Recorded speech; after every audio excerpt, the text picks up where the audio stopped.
Hello दोस्तों, एक और हफ्ता हम लेकर आए हैं BTS बेड टाइम स्टोरीज सिर्फ आपके लिए। तो आज हम स्टार्ट करने वाले हैं स्टोरी। तो तो हमारी कहानी का शीर्षक है बूढ़ा सुल्तान। एक गांव में एक गरीब किसान अपनी बीवी और नन्हे बच्चे के साथ रहता था। उसके पास एक वफादार कुत्ता भी था जिसका नाम सुल्तान था। सुल्तान अब बूढ़ा हो चुका था।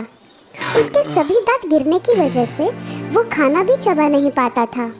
सुल्तान अपनी जवानी में सभी चोरों के छक्के छुड़ा देता था, पर अब बुढ़ापे की वजह से कोई चोर उसे डरता नहीं था। इसीलिए किसान थोड़ा नाराज था।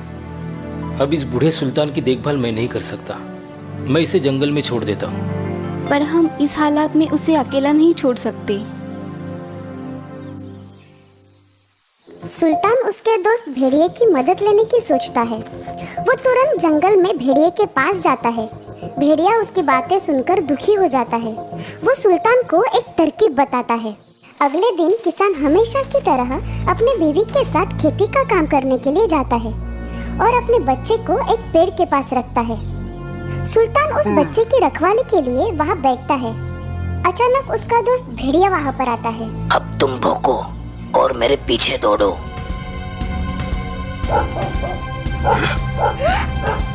ये देखकर किसान और उसकी बीवी डरकर उसके पीछे भागने लगते हैं। सुल्तान अपनी पूरी जान लगाकर भेड़िया के पीछे भागता है। भेड़िया जंगल की एक अंधेरी गुफा में घुस जाता है।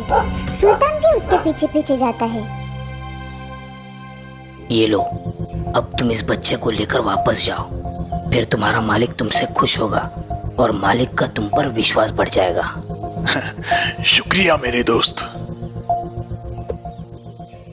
बच्चे को सुल्तान के साथ सही सलामत देखकर किसान खुश हो जाता है और वो सुल्तान से माफी मांगता है।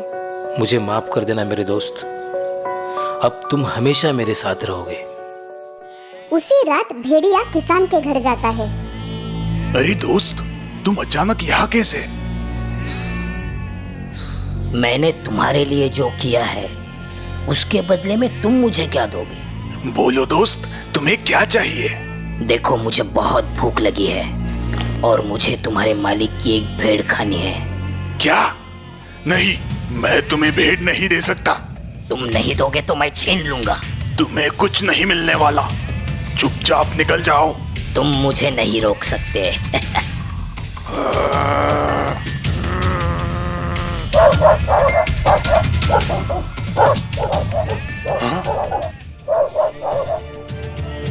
मैं आज तुम्हें नहीं छोड़ूंगा। मेरी भेड़ खाएगा तू।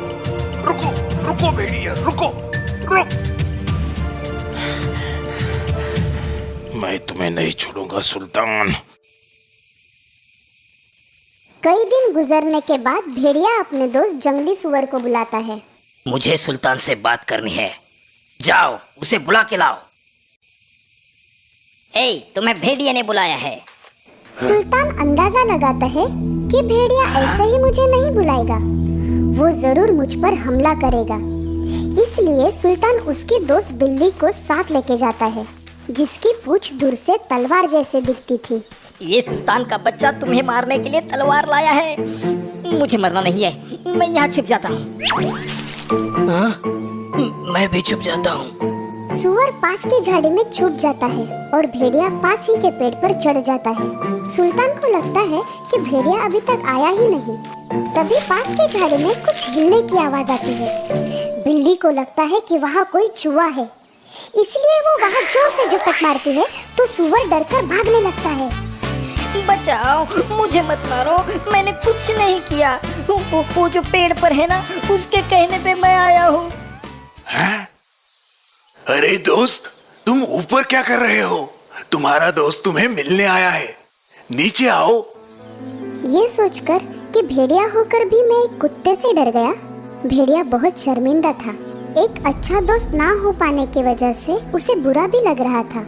लेकिन जैसे ही वो सामने आया, बूढ़े सुल्तान ने उसे बिना बोले गले लगा लिया। भेड़िए ने सुल्तान से माफी मांगी और अपनी दोस्ती कायम रखने का वचन दिया।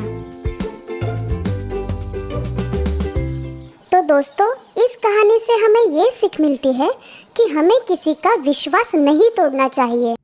दोस्तों, आपको स्टोरी अच्छी लगी हो तो लाइक, शेयर, सब्सक्राइब जरूर करें। Okay, ta-ta, bye bye, see you letter.